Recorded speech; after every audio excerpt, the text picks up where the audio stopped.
Hello friends, I am Dr. Maushmi Karas. I am Associate Professor at Government Medical College, Nagpur, and today I will be demonstrating non-rotational obstetric forceps. So, and this I will be talking about the forceps. First of all, I will tell you the indications of forceps application, then I will show you the parts of the forceps, then what are the prerequisites to apply the forceps, then actual application of forceps. So, I will be describing forceps under these. So let us know what is forceps application. Forceps is an instrumental delivery to aid the mother to deliver her baby. RCOG recommends that forceps should be applied by a very competent and skilled obstetrician, and it also recommends that when all the armamentarium for cesarean delivery is available, then only forceps application should be done. So first of all, we will start with the indications of forceps application. First and the commonest indication is maternal, for maternal exhaustion and prolonged second state of labor. Fetal indications like acute fetal distress or fetal bradycardia or suspected or known abnormalities in the CTG. Then there are also some certain indications where we have to cut short the second stage of labor, like in maternal cardiac diseases, then previous cesarean sections, severe preeclampsia or other maternal medical illnesses. So these are the commonest indications where we apply forceps. So now I will be telling you about the parts of the forceps. These are the common type forceps which are routinely used. These outlet forceps. These outlet forceps consist of 4 parts: blades, the shanks, the lock and the handle. The fetal head fits snugly into the blade. Now let us know what are the curves of the forceps. Snugly fits into the fetal head. The shanks provide the length to the forceps, and these are the handle for the gripping of the forceps. This Wrigley's forceps consists of English locks. There are various other types of locks also, like sliding lock and French locks. Now let us know what are the curves of the forceps. Many people have confusion regarding this. So let us know what is the cephalic curve and what is the pelvis curve. Cephalic curve in the forceps is this, in which the fetal head snugly fits. Then the second is the pelvic curve, which lies around the birth canal. So these are the various parts of the forceps.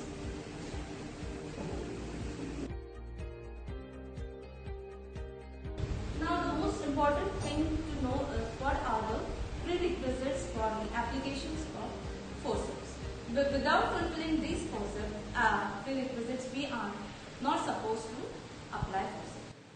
First and the foremost in prerequisites is the informed consent.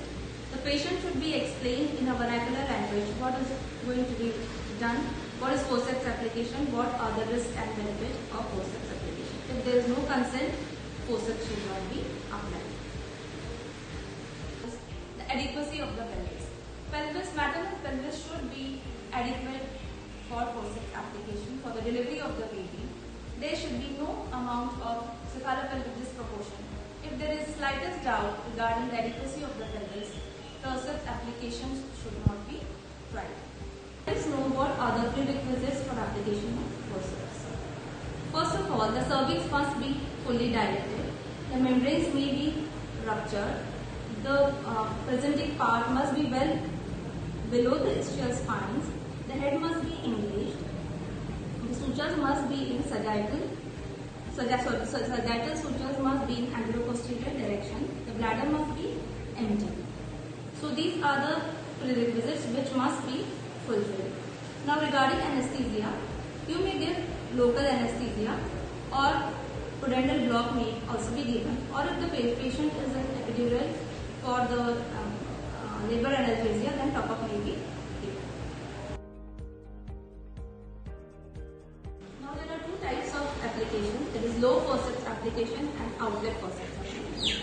In modern obstetrics, we prefer applying only these 2 types of forceps, that is low and outlet forceps application.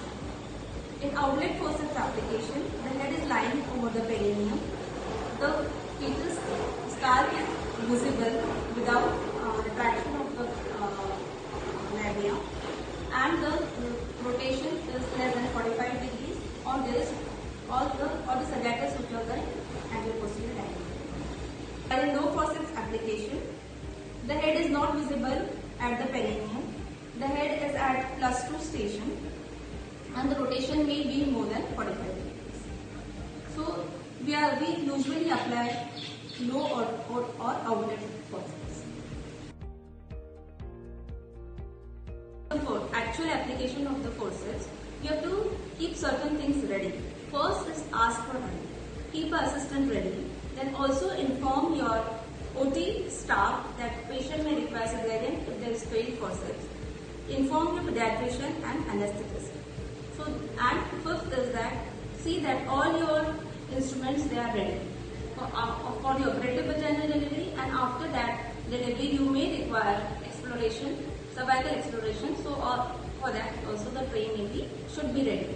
So these are the things which are to be kept ready before actual application of forceps. So now I will be telling you the actual application of forceps. How are they to be applied?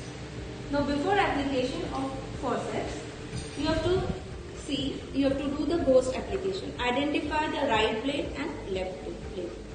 So whenever you are applying forceps, stand in front of the patient and do the ghost application. The forceps blade are to be approximated as they will be there after the application. Then after that, you identify the left blade, which has to be applied first. This left blade is always applied first, and then you have to hold this blade in a pen holding fashion. However, in the manner you grip the pen or a pencil.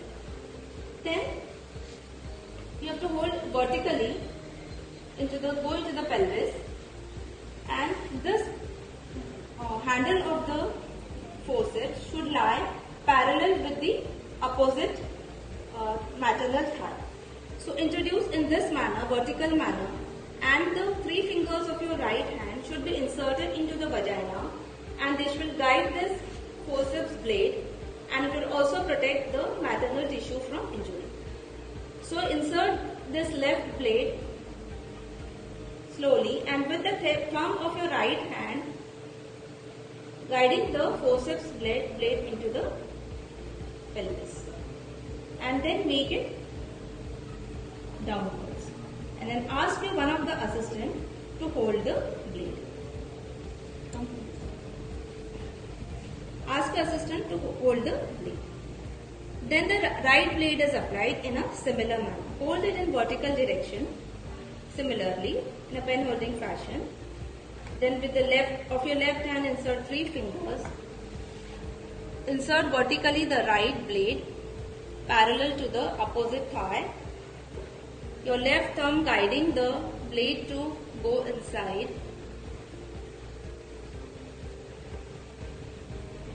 And lock the forceps blade. If you find any difficulty in locking the forceps blade, or the forceps they are not locking, then please do not attempt the procedure. Then after application of this forceps, wait for the maternal uterine contractions. And before giving the traction, you have to keep 2 things in mind. That the line of this handle should be in parallel with the sagittal suture, and at least insert 1 finger in between the fetal head and the forceps blade. 1 finger at least should be insinuated in between the fetal head and the forceps blade. After this you have confirmed, then wait for the maternal uterine contraction. Once the patient is having uterine contraction, you have to go in for traction. Now there are certain ways in which you have to give traction. And remember the directions in which you have to go give traction. In low forceps, first of all, the traction is given in downwards and backwards direction. Downwards and backward direction. then downward direction, then in forward direction. There is a difference in the outlet forceps and the low forceps.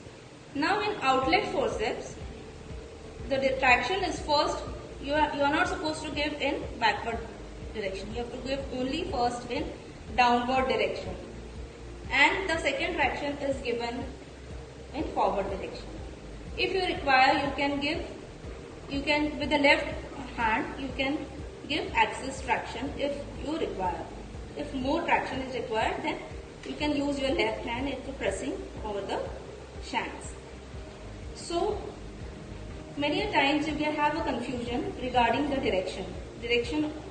So you have to remember that the directions of the whichever they are mentioned, they are in the when the patient is in standing position. So downwards means this position when the patient will be standing. So this will be the downwards position. So that you have to remember. Backwards is the patient's back. So this is the backwards, and forwards is the patient's forward. So this is how you have to apply traction. When crowning occurs, you may give episiotomy, or if required, episiotomy is not a necessary whether it should be given or not. So if required, then only you give episiotomy and deliver the fetal head. How do you remove the forceps? First you remove the right forceps blade. After delivery of the head, remove the right forceps blade and then the left forceps blade. After the delivery of the baby, hand over the baby with the pediatrician and never forget to inspect the maternal vagina and the cervix, and always do the cervical inspection.